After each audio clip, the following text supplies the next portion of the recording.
right, hello everyone. And this week we're doing the last week of Black History Month for 2021, and we are going to draw a picture of Ruby Bridges.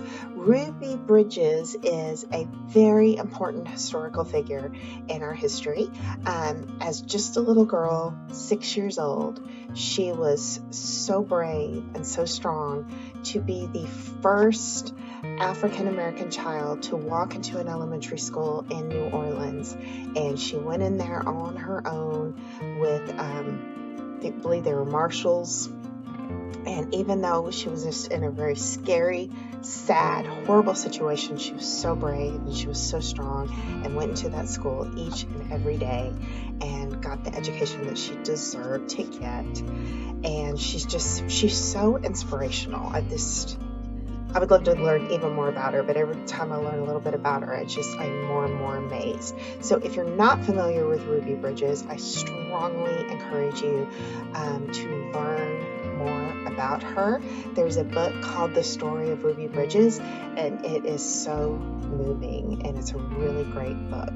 I'm also including a link to a video about Ruby Bridges on my website. It'll look like a little video kind of clapboard thing, so if you want to watch that too, and then we'll talk about her a little bit while we're working on the picture. But we are going to draw her, Sharpie her, and color her. We're going to do it one step at a time like we always do. On mine I used Sharpie, pencil, and Prismacolors. Prismacolors are colored pencils. You could use any brand. They don't have to be Prismacolor. And then you see the result. She's really precious. And she's still alive. She's in her 60s, still an activist, still talks to people. And like I said before, thanks to her, she made the world a better place. And I think that's really neat for any human being that can know, I came on this earth and I improved it. I made it a better place. And for me, that just makes me feel emotional to think about the people that are brave enough and willing to do that for the rest of us to make life better for everybody. So get your stuff together and we will draw the fantastic Ruby Bridges. Okay, so first note that my paper is going straight up and down where it's tall and skinny. And then we're going to take our finger and we're going to put it right in the middle of the paper and move it up just a little bit. And where your finger is now, you are going to draw kind of a wide U, where it's like a smile line, depending on how you want to look at it. Okay. Then on each side of that, we are going to draw a circle. Okay.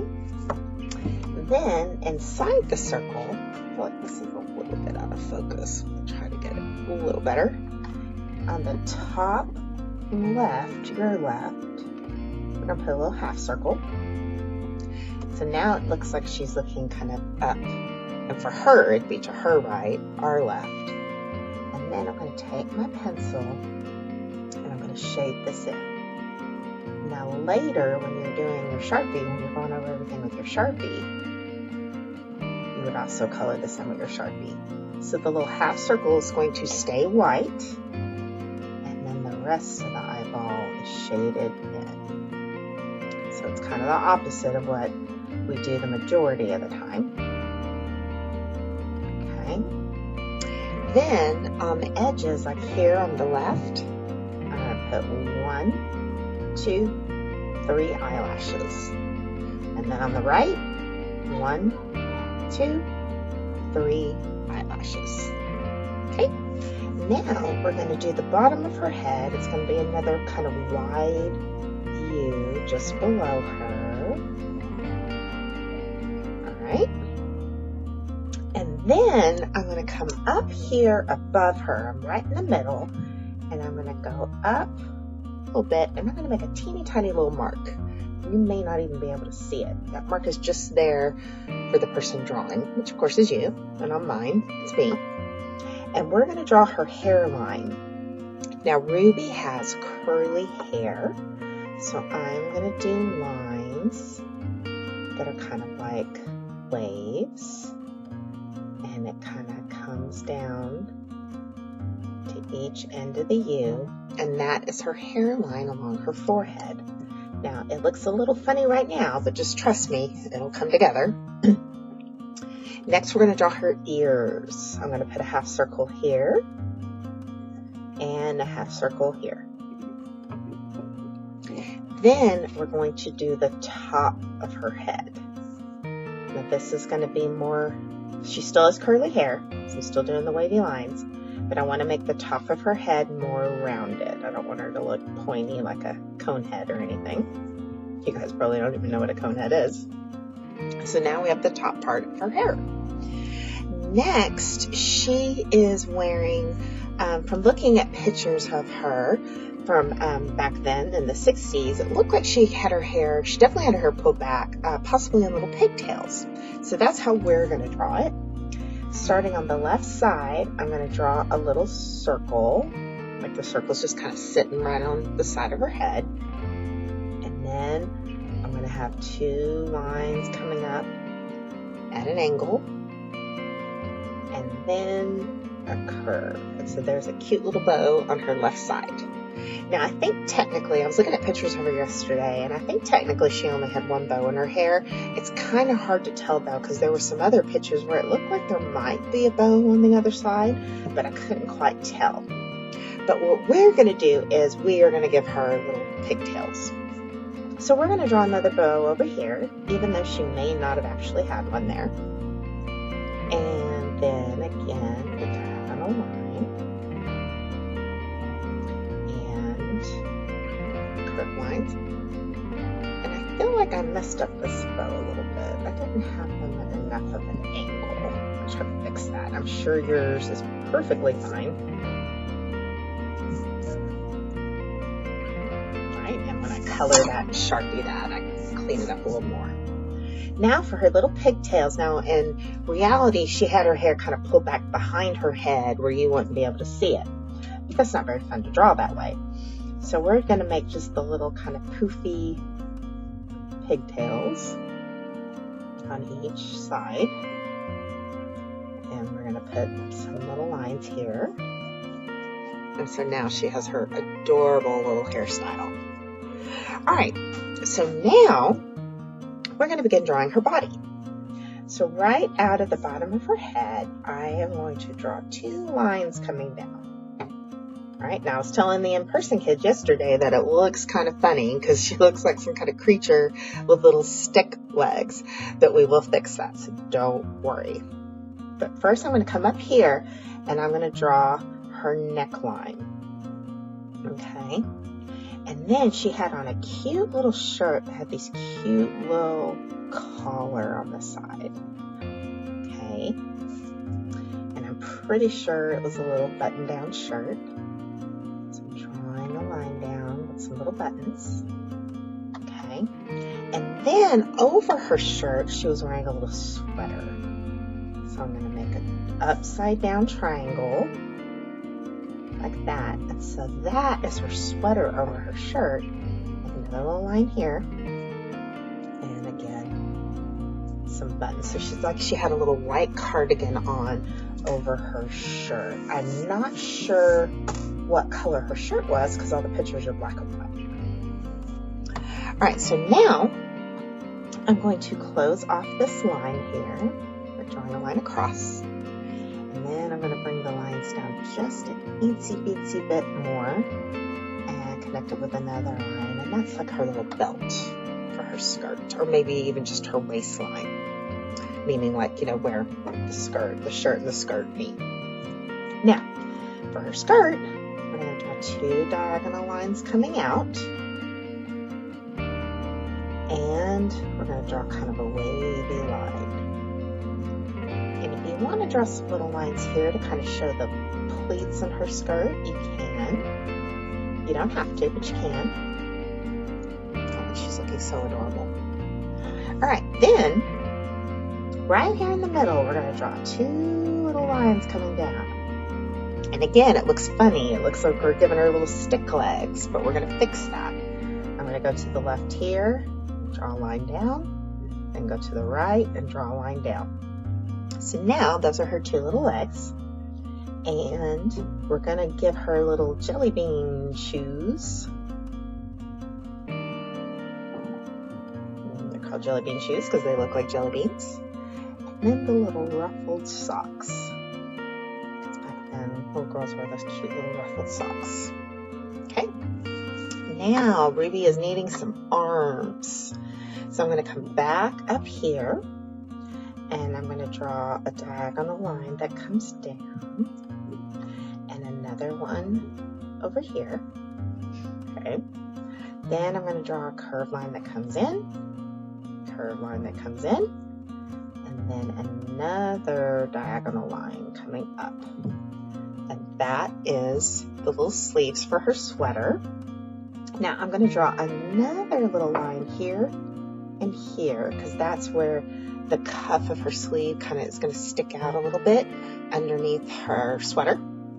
And that'll make more sense when we color it. And then little hands, just little kind of oval letter U hands. Oh, she looks so cute. All right, then we're going to give her a little book bag. So I'm just going to draw a little rectangle. Okay. I'm going to make a little triangle here, kind of like an envelope. That's a little flap that will open and close. And put a little button here. And then a little strap that looks like it's going through her hand. So it's almost like a little purse. Oh, and look at her. She is so cute. I just love her. Now, if you want to write her name on the bottom, you can. You don't have to. I like doing that because I feel like it helps honor her a little more. Because she really did. She was so brave. And literally sticking her neck out for us. So that the next generation can have a better life. And she was only 6 years old when she did that. It's pretty amazing to think about. All right, and there she's drawn. So now the next step is to Sharpie her. So if you have a Sharpie, go ahead and grab that. If you only have a pen or a black pencil or black crayon, that's fine too. Okay, so now we're going to Sharpie over everything we just drew.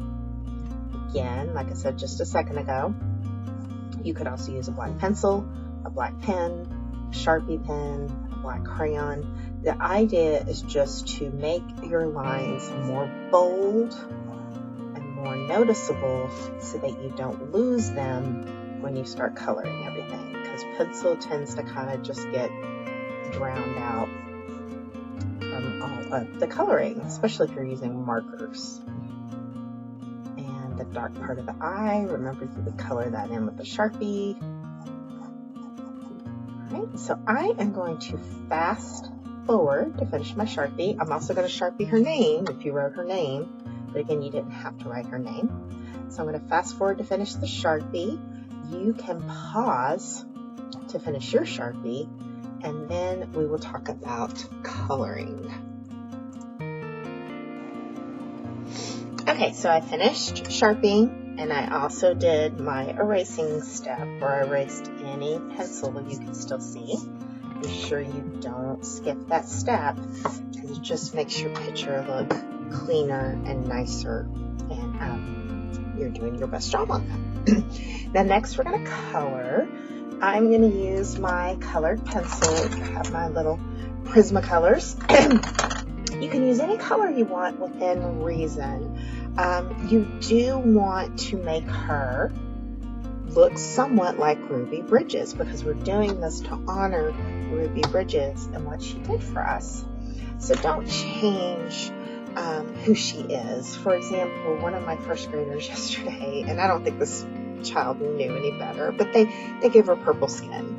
And Ruby Bridges obviously didn't have purple skin. Normally I encourage you to, get as creative as you want, but in this case, because we're honoring a very specific person from history, we don't want to do something like give them purple skin. So she had brown skin and black hair. So I'm getting out my different browns that I have, and I'm getting out my black pencil. So that way I have that for her skin, her hair.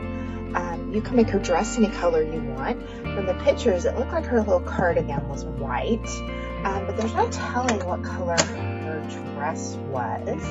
I'm going to pretend her dress is kind of a bluish purple.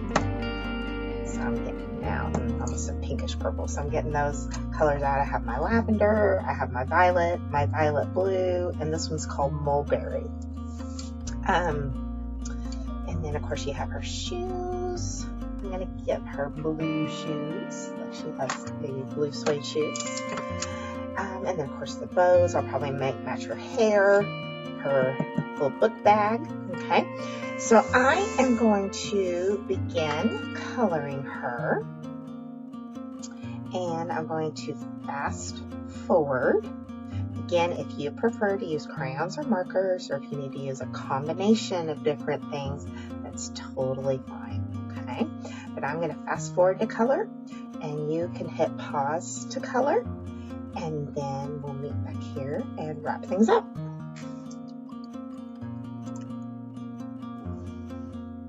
Okay, and here she is, all colored. Just so you know, I did have to get my Sharpie back out and go over a few of the black lines again, because when I colored, it kind of covered them up and camouflaged them a little bit. So I went back over and traced over some of them to bring them back out. I also did a little bit of research while I was coloring, and as she was going in and out of the school, she was holding a lunchbox, not a book bag. So now I'm going to pretend this is kind of an old-fashioned lunchbox. But other than that, that's basically it. I think she looks adorable. I strongly encourage you to find the book, The Story of Ruby Bridges, and read the book. I was watching the video of the book while I was coloring this, and it was very, very moving. I was so impressed. So if you're not familiar with that, be sure you look that up. But other than that, thank you for watching and participating.